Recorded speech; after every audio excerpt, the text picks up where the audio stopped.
Hello बच्चों, let's see the question. The question says, how had revolutionaries spread their ideas in many European states after 1815? Explain with example. Question में हमसे बोल रहा है बच्चों 1815 के बाद जो क्रांतिकारियों ने कई यूरोपीय राज्यों अपने विचारों का प्रसार कैसे किया एग्जाम्पल से दीजिए.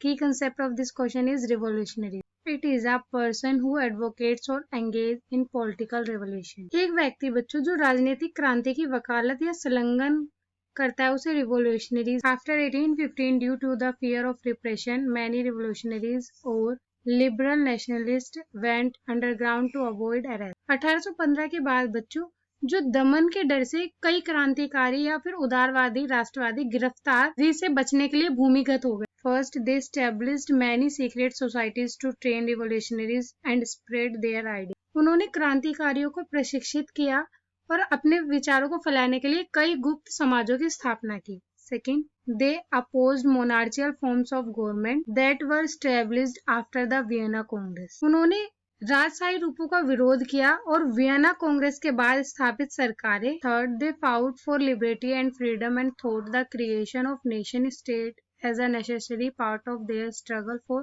फ्रीडम. और उन्होंने क्या किया बच्चों, स्वतंत्रता के लिए लड़ाई लड़ी और राष्ट्र राज्य के निर्माण के बारे में सोचा कि स्वतंत्रता के लिए उनके संघर्ष का आवश्यक हिस्सा क्या है. Fourth, Giuseppe Mazzini founded secret societies like Young Italy and Young Europe for the unification of fragmented. Joseph मैज़ेनी ने एकीकरण के लिए यंग इटली और यंग यूरोप जैसे गुप्त समाजों की स्थापना की खंडित इटली में.